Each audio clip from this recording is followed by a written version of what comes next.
sa ating pagpapapayat kasi maraming taglay na benepisyo ang isda. Pag sinabing regular na kain ng isda, at least 5 beses kada isang linggo kumain tayo ng isda. Kasi nga nakakatulong to sa mga sakit tulad ng high blood, diabetes, mataas na triglyceride, yung mga gustong magpapayat kasi may polycystic ovarian syndrome sila, yung mga matataba. Tapos yung mga may problem sa hypothyroidism, yung problema sa thyroid. Tsaka sa mga seniors natin na nagme-menopause at taga-andropause, mas damihan natin ang kain ng isda dahil malaki ang maitutulong sa inyo. Ayon to sa mga researches, pag-aaral, trials, may ebidensya po. Ang pagkain ng isda ay para sa pagkakaroon ng tamang timbang kapag tayo ay lumalaki. Para maibaba ang presyon kapag high blood tayo, maibaba ang asukal kapag may diabetes tayo, maibaba ang triglyceride kapag mataas ang ating kolesterol. At kung problema sa thyroid, makakatulong yung selenium tsaka yung iodine na makukuha natin sa isda. At sa mga seniors, ayaw natin kayong pumayat at tsaka humina, kaya kailangan palakasin at palakihin ang ating mga muscle sa katawan. Ang isda, napakarami nitong taglay na para sa inyo. Siyempre, lamang dagat siya. So, may omega-3 fatty acid siya. May iodine siya. Meron siyang vitamin D. So, hindi lang sa itlog. Tapos, maganda pa, malambot ito kainin, ha? Kaya, makakatulong dun sa ating mga seniors. Meron pang taurine, meron pang magnesium. Lahat po yan nakakatulong sa buong katawan natin. Kasi nga, yung habits natin o yung kinagawian natin sa pagkain natin, hindi ba nagpapataas siya ng risk ng pagkakaroon ng sakit? So, kaya tumatas ang risk ng ating pagkakasakit. So, anong sinasabi ko sa mga tao? Healthy diet. Pag sinabing healthy diet, kumain tayo ng isda, prutas, gulay, at tamang dami ng tubig. Ano pa ang benepisyo o taglay ng isda na makukuha nyo? Number 1, iodine. Lamang dagat siya. Hindi ba hirap na hirap tayong pagkuha ng iodine sa mga pagkain? Andong lagyan na nga ng iodine yung asin natin para lang hindi tayo kulangin. E di kumain na lang tayo ng isda, lamang dagat siya, may iodine siya, makakatulong dun sa ating thyroid. E kailangan yan sa paggawa ng hormones. At saka, ang maganda dito, ano bang isda ang mga matataas sa iodine? Diba sa delata, pwede pong delata, pwede pong fresh. Sa mga delata, nakikita nyo mackerel. Pag sinabing mackerel sa Tagalog, hasa-hasa, alumahan, tambakol, yan ang mga pwede nating kainin. Kasama dyan yung favorite nating galunggong. Tapos, pag sinabing sardinas, tamban. Marami pong iodine yan. Ha? Kaya wag nyong mamatahin ang ating sardinas at ang ating galunggong. Number 2, selenium.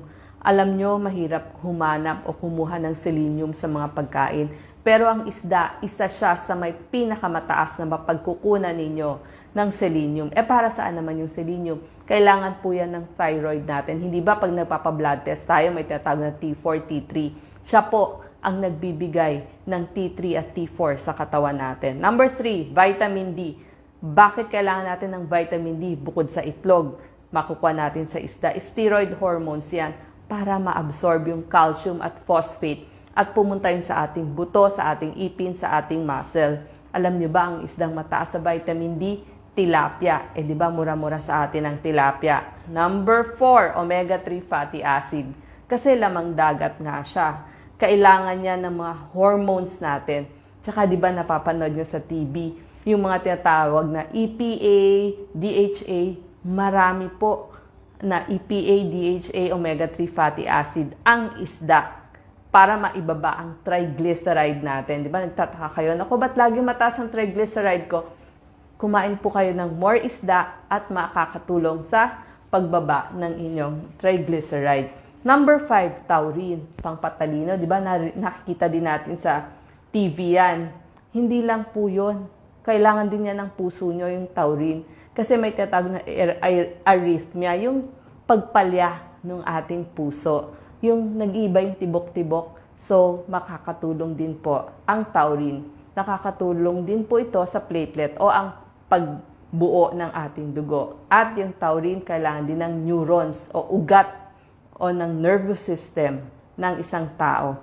Ang pinakamaraming taurine, tuna, tsaka salmon. Di ba madalas din natin kainin yan. Sa Pilipinas, maraming tuna o yung pamilya ng tuna, yung mga tambakol. Number 6, gusto natin tamang timbang o pumayat tayo kasi may tinatawag na metabolic syndrome. Yung mas malaki yung tiyan, yung tinatawag natin yung abdominal obesity. Ang problem kasi, pag mataas yung malaki yung ating waistline kapag ating sinukat yan, mas nagkakasakit tayo ng mga tinatawag na high blood, diabetes, mataas na triglyceride, mataas na uric acid, mas nagkakasakit sa puso, mas nai-stroke, tapos yung cause pa ng pagkakaroon ng pagkasira ng kidney kasi merong mga diabetic nephropathy, nasisira yung kidneys. So, gusto natin maiwasan lahat yan, pati yung pagkasira ng mata, tsaka neuropathy dahil sa diabetes. So, mas kainin natin ang isda para makatulong sa pagbaba ng blood sugar. Number 7, yung mga taong kumain ng isda, mas matagal silang busog. Kasi dahil nga may tryptophan tsaka serotonin ang isda. Number 8, mataas na uri ng protina ang nakukuha sa isda. Tsaka magaganda yung mga amino acid na nakukuha natin sa kanya. So sa ating mga seniors, hindi ba ang babae bumababa ang estrogen? Ang lalaki bumababa ang testosterone kapag andropause na. Sa babae, nagmenopause na.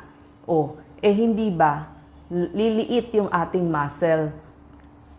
Sa mga susunod na mga taon, magiging problema yung pagliit ng muscle ng mga senior at yung paghina nila. Ito yung tinatawag na sarcopenia. So kung mas kakain tayo ng isda, mas magandang klase ng protina ang makukuha natin mula sa isda. Number 9, carnitine. Hindi ba gusto natin pumayat? Naririnig din natin yan sa TV.